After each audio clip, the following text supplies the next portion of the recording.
The molten core of the volcano pulsed like the beating heart of the kingdom itself, a searing furnace of molten rock and incandescent flame. Eira stood at the edge of this infernal abyss, the trial of destiny looming before her in its most primal form.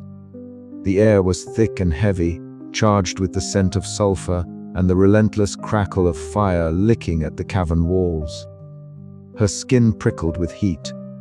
But it was not the flames alone that stirred her nerves, it was the weight of everything they represented. Lady Myron stood behind her, a calm and steady presence amid the roaring chaos. Her silver hair shimmered faintly in the torchlight, eyes glowing with a quiet fire of their own. "Remember Eira," she whispered, voice soft but resolute. "The flames do not merely test your flesh. They reveal your soul. Trust in yourself and in the fire that has chosen you." Eira nodded, inhaling deeply as she took her first step forward. The ground beneath her feet glowed with heat, the very earth alive with molten fury. Each step was a dance with danger, the flames licking at her ankles but never searing her skin. The trial was more than endurance. It was communion, a dialogue between her spirit and the elemental fire that had crowned her. As she ventured deeper, the heat wrapped around her like a living thing, pressing against her resolve. Then, as if summoned by her thoughts, the flames before her shifted and twisted, forming shapes and images that flickered and danced with eerie clarity. In the heart of the fire, Eira saw the face of her mother, soft and resolute, eyes brimming with sacrifice. The vision showed a woman cloaked in flames, standing between warring factions to protect her child, the very act sealing a legacy hidden from the world. Tears mingled with sweat as Eira reached out, the fire's warmth both comforting and searing. The birthmark on her wrist flared brilliantly, a flame-shaped sigil blazing against her skin, confirming the truth she had long feared and hoped for. Her bloodline was not an accident, but a thread woven through generations of rulers, a secret kept to protect her until the time was right. The vision shifted and the flames darkened, coalescing into the formidable figure of Lord Kalen Voss. His cold steel blue eyes bore into hers, a challenge and a threat wrapped in flame. "You are an imposter?" his voice echoed through the cavern, a spark that dares to ignite a blaze without rightful claim. Eira squared her shoulders, the fire echoing her defiance. "I am more than blood," she answered, voice steady and unwavering. "I am the flame that burns for all Veira." A fierce battle of wills ensued, the firestorm around her swirling with their conflict. Eira felt the heat press in, the temptation to falter lurking like smoke in her mind. But with each breath, she drew strength from the forge of her past, the lessons of her father's anvil, the guidance of Lady Myron, and the loyalty of those who believed in her. The flames, once threatening, now seemed to embrace her, a symbol of both trial and triumph. When the visions faded and the heat began to recede, Eira found herself standing alone, sweat and soot streaking her face, her heart pounding with a fierce, new resolve. The trial was over, but its consequences rippled through her very being. She was no longer just the blacksmith's daughter. She was the rightful bearer of the Ember Crown, her path illuminated by the fire's eternal light. Yet, as she emerged from the volcano's core, the weight of her destiny settled heavily upon her shoulders. The kingdom's fate, the fragile balance between tradition and change, all hinged on the choices she would now make. Would she embrace the flames of rebellion and forge a new future? Or would the fire consume her before she could lead her people to dawn? The trial had shown her the truth, but it had also revealed the depths of the challenges ahead. Eira's journey was far from over, it was only just beginning. And as the sun rose over the volcanic peaks of Veira, casting long shadows over the land, the promise of a new era flickered uncertainly in the fiery horizon. The sky above Veira was a tempest of molten ash and fiery embers, casting a hellish glow over the volcanic battlefield where the kingdom's fate would be decided. Eira stood at the forefront of her forces, her fiery hair whipping in the sulphurous wind, her amber eyes blazing with a fierce resolve. Around her, the ground trembled beneath the roar of the volcano, the air thick with smoke and the acrid scent of burning stone. The clash began with a thunderous roar as Lord Kaelan Voss's mercenary forces surged forward, their steel flashing like lightning against the darkened sky. Eira's soldiers met them with equal ferocity, swords singing and shields pounding in a cacophony of war. Flames licked the edges of the battlefield, the heat searing flesh and steel alike, turning the earth into a blistering forge of conflict. Amidst the chaos, Thane fought fiercely by Eira's side, his blade cutting down foes with practiced precision. His quick, guarded smile appeared even in the midst of battle, a reminder of the loyalty that had never wavered.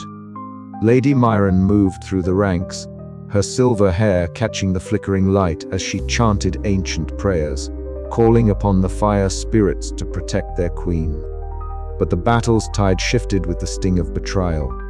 A trusted ally, once thought loyal, emerged from the shadows with a dagger poised to strike. The gleam of the blade in the firelight was a cruel echo of the hope it shattered. The betrayal sent ripples of confusion and despair through Eira's forces, fracturing their unity at a critical moment. Eira felt the sting of the betrayal deep in her heart, yet she steeled herself against the despair. Forced into a tactical retreat, Eira led her remaining troops towards the volcanic heart, the very core of the Trial of Flames. There, within the labyrinth of molten rock and searing heat, she confronted Lord Kaelan in a final, brutal showdown. The cavern's walls pulsed with the rhythm of the earth's fury, lava flows casting eerie shadows that danced like specters around them. Their battle was not only of steel and fire, but of words and wills. Kaelan, with his cold steel blue eyes burning with hatred, accused Eira of being an illegitimate usurper, a threat to the kingdom's sacred traditions. Eira, her voice steady yet charged with emotion, revealed the truths she had uncovered about the trial's deeper purpose. The bloodlines that were not as pure as the nobles claimed, and the need for a new era. The duel raged, sparks flying as their blades collided, the heat of the volcano mirroring the intensity of their conflict. Each strike was a test of endurance and conviction, a battle for the soul of Eira. At last, with a decisive move, Eira disarmed Kaelan, her blade poised at his throat. But instead of delivering a fatal blow, she offered mercy, an act that stunned all who witnessed it. Kaelan's defeat marked the end of the Old Order's tyranny, but the cost was high. The battlefield outside lay smoldering, the ashes of war settling over the land like a heavy shroud. Eira stood alone amidst the ruins, the weight of leadership heavier than ever on her shoulders. Yet in her eyes burned a new fire, a fire of hope, resilience, and the promise of renewal. As the first light of dawn pierced the ash-laden sky, Eira raised her gaze to the horizon. The kingdom of Eira was scarred, but not broken. The ember crown was hers not just by flame, but by the strength of her spirit and the courage to forge a new path for her people. The story of fire, trial, and bloodlines was far from over, but a new chapter had begun. Her journey through the conflagration had tested every fiber of her being, revealing the kingdom's darkest truths and her own deepest fears. Yet it also revealed the unyielding light within a light that would guide Eira out of darkness and into a future forged by fire and hope. The flames of rebellion had been fierce, but from their ashes, a leader was born, ready to face whatever trials fate might bring next. And as the echoes of battle faded into silence, one question lingered in the charged air. Could a ruler born of fire truly unite a kingdom divided by blood and tradition? The answer would shape the legacy of the Ember Crown for generations to come. The air was thick with the scent of ash and damp earth, a stark reminder of the recent battles that had scarred the kingdom of Eira. Yet, as dawn broke over the volcanic horizon, a fragile light spilled across the shattered landscape, illuminating the first signs of renewal. Eira stood upon the balcony of the grand hall, her fiery hair catching the morning light, her amber eyes steady and resolute as they swept over the gathered crowd below. The faces before her bore the marks of hardship, smudges of soot, tired lines etched by grief and struggle, but within them flickered a cautious hope. She took a deep breath, feeling the weight of the ember crown settle heavily upon her brow. The war had left wounds not only in the land, but in the hearts of its people. Yet it was in this moment, standing at the crossroads of destruction and rebirth, that Eira found her true purpose. People of Eira, her voice rang clear, unwavering despite the tremor of emotion beneath. We stand together not as victors or the vanquished, but as survivors forged anew by fire. The flames tested us, the blood stained our soil, but from these ashes we will rise. Her words were met with a reverent silence, broken only by the distant rumble of the volcano, a constant reminder of the volatile land they called home. Eira's gaze softened as she continued, "I will not pretend that the cost has been small. Too many lives lost, too many hearts broken. But I vow to lead with strength and compassion, to bridge the divides that have splintered our kingdom. Together, we will build a future worthy of the Ember Crown." Below, whispers of agreement spread through the crowd, tentative and fragile like the first sparks of a dying flame rekindled. Among the people stood Thane, his broad shoulders squared, dark eyes reflecting both relief and lingering doubt. Beside him, Lady Myron watched with measured approval, her silver hair shimmering softly in the morning light. Even Garrick, Eira's father, who had journeyed from the forge to witness this pivotal moment, nodded with quiet pride. Later, in the soft glow of the ruined forge, where so many of Eira's earliest memories had been forged alongside steel, she worked side by side with Garrick. The rhythmic clang of hammer on anvil echoed through the stillness, a heartbeat of resilience.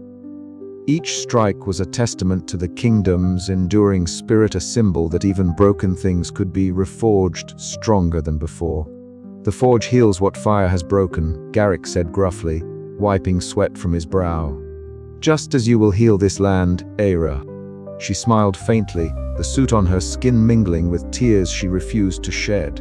"It won't be easy, father. But I won't turn away from it."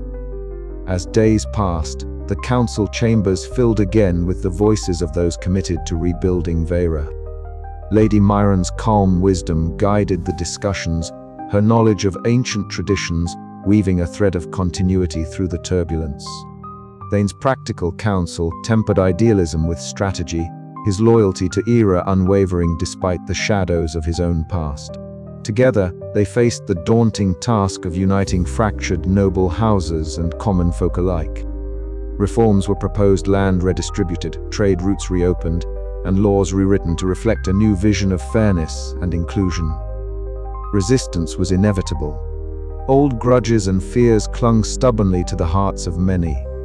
Yet Eira met dissent not with iron fist alone, but with open hand and listening ear, her leadership evolving into a delicate balance of firmness and empathy. Outside the city, the volcanic landscape bore witness to the slow but steady healing. Villagers cleared rubble, planting seeds in soil still warm from the earth's breath. Soldiers laid down arms, returning to homes rebuilt from the remnants of war. The smoke that once signaled destruction now rose gently, a sign of renewal rather than ruin. In quiet moments, Eira often found herself drawn back to the flames that had chosen her. She would watch the fire dance, searching its depths for answers and strength. The trial of flames had been only the beginning, not just a test of survival, but a forging of identity. As queen, she carried not only the crown, but the promise of transformation. Yet beneath the surface of hope lay a persistent unease. The scars of war were not all visible, and old enemies still lurked in shadows. The question remained, could the ember of peace truly grow into an enduring flame, or would the volatile heart of Eira ignite once more? As the sun set behind the volcanic peaks, casting long shadows over the land, Eira stood alone on the balcony once more. The weight of her crown felt lighter now, tempered by the bonds she had forged and the future she was determined to shape. For Eira, she whispered, "I will keep the flame alive." And with that vow, the kingdom held its breath, poised on the edge of a new dawn, one born not from the fury of fire, but from its quiet strength and enduring warmth. The path ahead was uncertain, but Eira's resolve burned brighter than ever. The Ember Crown was no longer just a symbol of power. It was a beacon of hope for a land reborn. As night deepened, the first stars blinked into existence above the volcanic kingdom, silent witnesses to the fragile peace blossoming beneath their watchful gaze. The cavernous hall of the volcanic palace was alive with flickering torchlight that danced along walls carved from obsidian and basalt, casting long shadows that seemed to whisper of ancient secrets. Banners embroidered with the sigils of Eira's noble houses hung proudly, their colors muted under the fiery glow. The air was thick with the scent of burning cedar and smoldering incense, a fragrant homage to the flames that had decided the kingdom's fate. Eira stood at the heart of the hall, the murmurs of the gathered crowd rippling like a wave around her. Her fiery red hair was braided tightly, embers woven subtly through the strands, catching the light with every movement. She wore robes that blended the soot-streaked cloth of her blacksmith origins with the rich silks of nobility, symbolizing the bridge she embodied between two worlds. Her amber eyes reflected the flickering flames, steady and resolute amidst a sea of expectant faces. The ancient ember crown rested upon a pedestal before her, a masterpiece, wrought from volcanic glass and molten gold. Its surface warmed to the touch as if breathing with the fire itself. The crown's design was intricate, tongues of flame curled and lipped in precious metal, capturing both the destructive and purifying essence of Eira's heritage. This was the symbol of rulership, passed down through centuries where only those who survived the trial of flames could claim it. A hush fell as Eira stepped forward. Each footfall echoed with the weight of history as she reached out, fingers trembling only slightly, to grasp the crown. The warmth seeped into her skin, a pulse like a heartbeat aligning with her own, filling her with an ancient power and a new responsibility. The crowd held its breath, caught between reverence and disbelief, for she was the first to claim the crown from outside the noble bloodlines.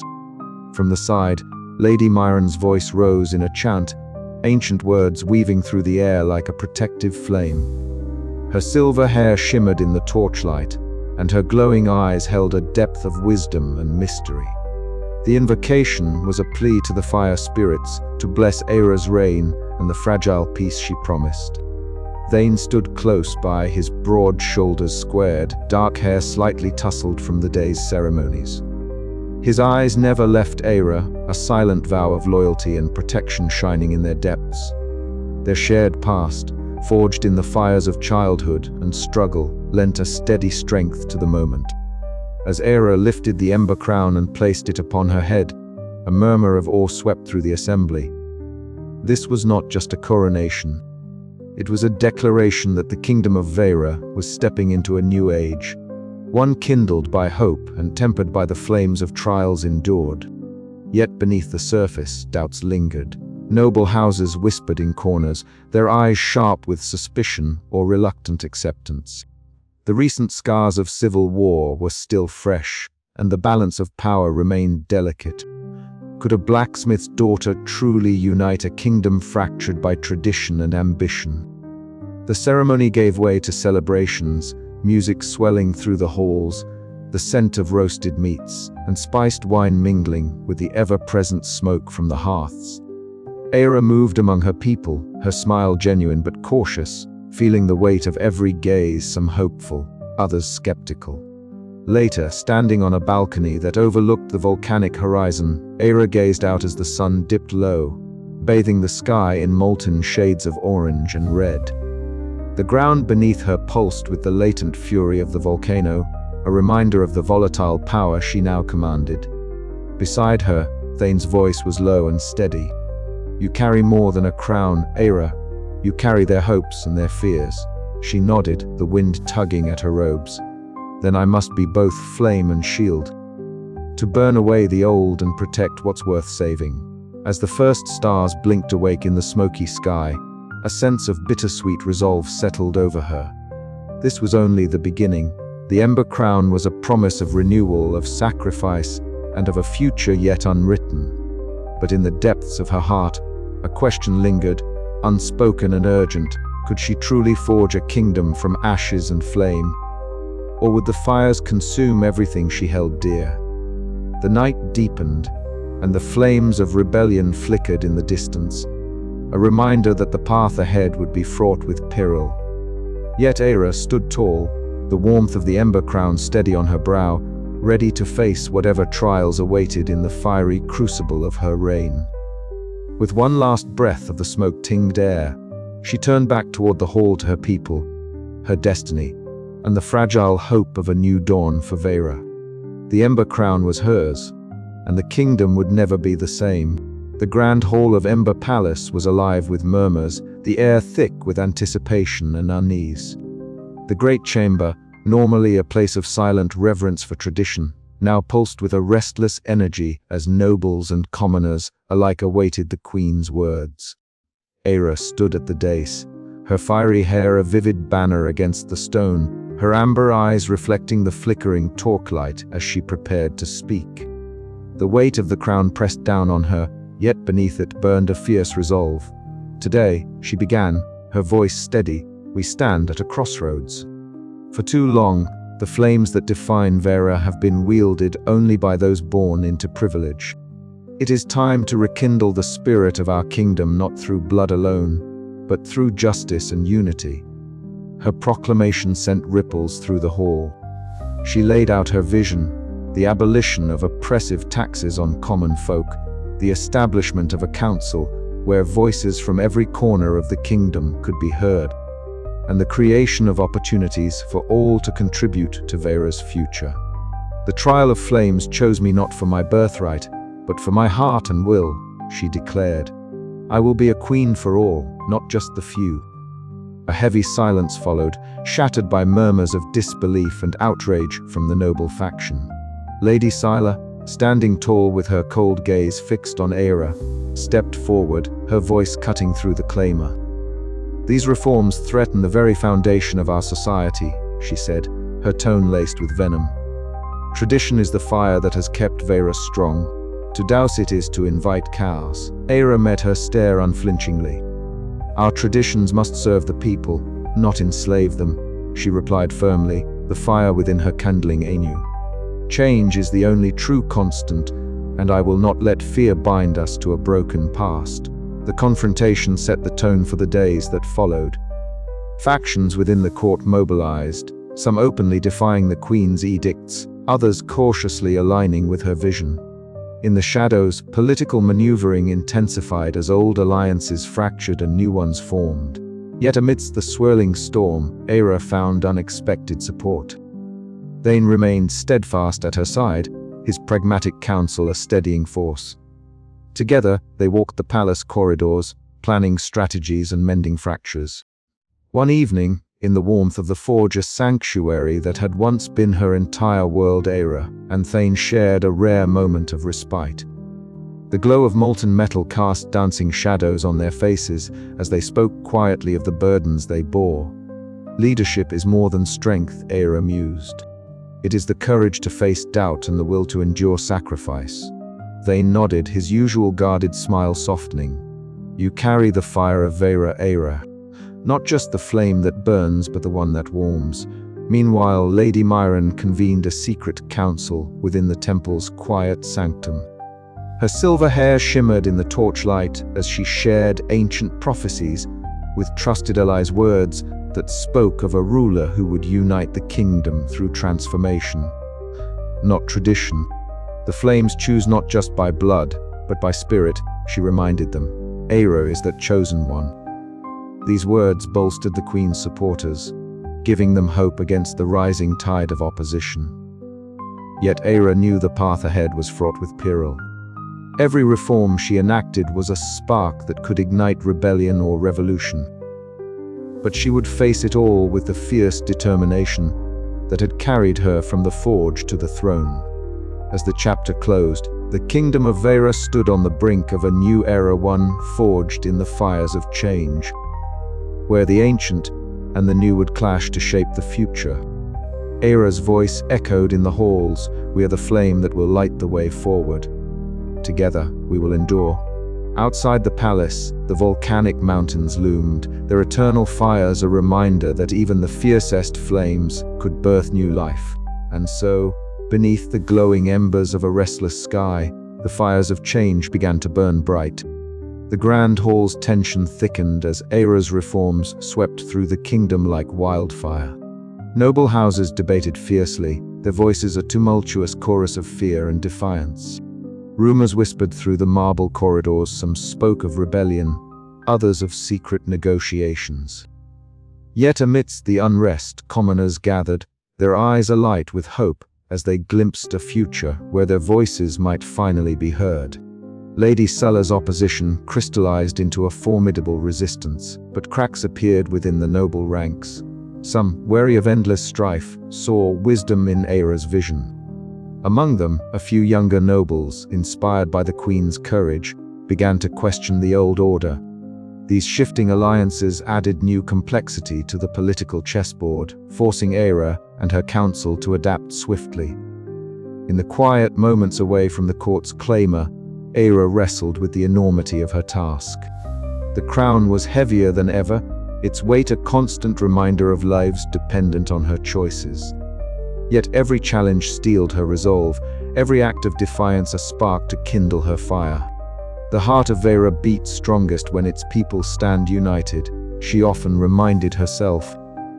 Drawing strength from memories of her father's forge, a place where raw elements were shaped into something enduring and beautiful. Now she must forge a kingdom anew. And so, beneath the ever-watchful gaze of the volcanoes, the fires of change blazed on, unpredictable, fierce, and full of promise. The chapter ended with whispers of an upcoming council session, where Eira would face her critics once more, the court holding its breath for what would come next. The ember glow of hope still burned, but shadows of doubt lingered, promising that the struggle for Eira's soul was far from over. The first light of dawn crept gently over the volcanic ridges surrounding Ember Keep, painting the sky in hues of molten gold and soft crimson. Eira stood alone on the expansive balcony that overlooked the vast kingdom of Eira, the air still heavy with the lingering scent of smoke and ash. Her amber eyes, sharp and steady, reflected the dawning light as if capturing the very essence of the flames that had chosen her. The volcanic kingdom stretched beneath her, its rugged landscape a constant reminder of the fiery trials that had shaped her journey. She breathed deeply, the cool morning air filling her lungs, mingling with the faint warmth radiating from the stone beneath her feet. The land was quiet now, the chaos of rebellion and war having given way to a fragile peace. Yet, beneath the calm surface, she felt the steady pulse of change, the simmering tensions that came with leadership. This peace, hard-won and delicate, was hers to protect. Turning from the balcony, Eira traced her fingers along the carved stone balustrade, a tactile connection to the legacy she now bore. The ember crown sat heavy on her brow, its molten gold cool, but weighty with history and expectation. Unlike the rulers before her, noble-born and steeped in tradition, she was forged from fire and forge alike, a blacksmith's daughter shaped by flame and fate. Her red hair, now streaked with silver strands, was a testament to the trials endured and the wisdom earned. Her footsteps echoed softly as she moved through the quiet halls of Ember Keep, the castle still adorned with banners bearing the newly unified sigil of Eira. The symbol, a phoenix rising from volcanic flames, was a vision of rebirth and resilience, much like her own story. Each step led her toward the forge chamber, a place of profound significance. It was here that her journey had begun, where soot and sweat had mingled in the heat of creation, and where she had first learned the language of fire. The forge was warm, the glow of embers casting dancing shadows on the stone walls. Eira approached the anvil, her hands resting gently upon its cool surface. The scent of burning wood and molten metal filled the air, evoking memories of her father's patient guidance and the steady rhythm of hammer on steel. Garrick, now aged but steadfast, stood nearby, his eyes reflecting quiet pride. "You carry the fire of our ancestors, Eira," he said softly, his voice roughened by years of toil. But now you carry more than that. You carry the hope of Eira." Eira nodded, her heart heavy yet determined. "The forge shaped me, father. But it is the people I must now shape with care and strength." Her gaze drifted to the birthmark on her wrist, a flame etched in pale scar tissue, a reminder of the mysterious bloodline she had uncovered and the destiny she had embraced. The revelation of her noble heritage had shifted the political tides, yet it was her empathy for the common folk and her unyielding will that had truly won their allegiance. Later, in the council chamber, the flickering torchlight illuminated the faces of those gathered. Thane, ever vigilant and pragmatic, his dark eyes steady beneath a brow furrowed with concern. Lady Myron, serene yet sharp, her silver hair shimmering like liquid fire as she spoke with measured wisdom. The room was thick with the weight of decisions yet to be made, reforms to be enacted, and the delicate balance of power to be maintained. "The wounds of war are deep," Lady Myron said, her voice calm but resolute. "Healing will require more than peace treaties. It demands trust, understanding, and the courage to change ancient customs." Thane's gaze met Eira's. "The nobles will resist, but the people hunger for hope. If you stand firm, they will follow." Eira considered their counsel, the flickering shadows playing across their faces like the flames she had come to command. "Then we must be both fire and shield," she replied, "a force to burn away the old grievances and a refuge for those seeking safety." The days that followed were filled with tireless efforts, decrees to bridge the divide between nobles and commoners, initiatives to rebuild shattered towns, and councils to integrate former adversaries into the new order. Resistance simmered beneath smiles and formal agreements. Progress was a slow, arduous flame rather than a raging inferno. Yet, each small victory kindled a growing warmth across Eira. Amid the challenges, Eira found moments of solace in simple rituals. She returned often to the forge, her hands steady as she shaped metal with the same care and precision she applied to her reign. The clang of hammer on anvil was a grounding heartbeat, a reminder of her roots and the resilience forged in fire. Garrick's presence was a balm to her soul, his steady support a precious constant in a world of shifting alliances.